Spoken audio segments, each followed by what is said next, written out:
It's been exactly 1 year since my viral peanut butter and jelly sandwich from scratch. I made the bread, jelly, and peanut butter from scratch. And that video absolutely blew up. It was my biggest video before the mac and cheese video. So in honor of a year, I'm gonna do another childhood classic sandwich. I'm gonna do a peanut butter and marshmallow fluff sandwich from scratch. Starting with the bread, because that takes the longest. 1 cup of warm milk. 1/4 cup of whole milk, warmed whole milk. 2 1/4 teaspoons of instant yeast. 2 tablespoons of sugar to feed the yeast. Mix it up. Leave it alone for like 5 minutes until it's frothy on the top. It's foamy and smells yeasty. 1/4 cup of softened butter. Now 3 1/3 cups of bread flour, but you're gonna add it at a cup at a time. So because of that peanut butter and jelly sandwich like going viral, my other from scratch videos started going viral. I did homemade grilled cheese from scratch.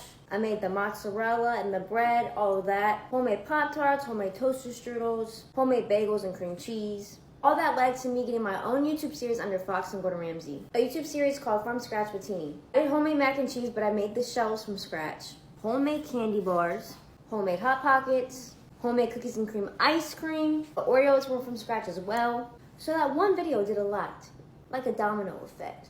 Dough is all done. Greased bowl, cover it, let it proof till it doubles in size. Now for the peanut butter, add about a cup of peanuts to a tray. I'm gonna roast them at 400 degrees in the oven just so they get a little toasty. If you're allergic to nuts, use sunflower seeds. Here's the before and after of the nuts being roasted. Pinch of salt, tablespoon of honey. This is the worst sound. Blend for like 2 minutes straight. I'm gonna add a tablespoon of vegetable oil, and then I'm gonna mix until it becomes smooth.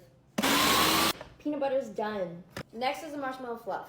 In a saucepan, 1/2 cup of sugar, 1/4 cup of water, 1/2 cup of honey or cornstarch, not cornstarch, corn syrup. Give it a mix. Before we put this on the stove, we're gonna get everything else ready. You're gonna take your mixing bowl, you're gonna wipe it down with vinegar or lemon juice. This is gonna get rid of all the impurities. You wanna do the same thing when you make caramel too.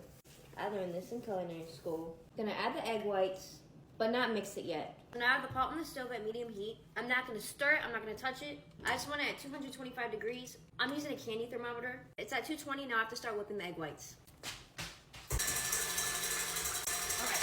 Now I'm looking for 240. It reached 240. Slowly drizzle it down the side. I'm not gonna pour it all in. Hot sugar right in your face. Now I'm gonna let this whip for about 7 minutes. It's done whipping, so now I'm just gonna add some vanilla paste. It's done. I made this before, but I get so excited still. Marshmallow fluff. That is so good. Now we just have to finish the bread. I did light punches this time. I like to do this, and roll and tuck. That looks perfect. Thank you. Putting it in a greased bread pan, letting it proof another hour. Dough's proofed in the oven at 350 for about 30 minutes. Bread's done. Homemade peanut butter goes on like butter. Homemade fluff, still in a bowl. I'm gonna toast it. She's toasted. Ooh, I birthed this. Quick close up.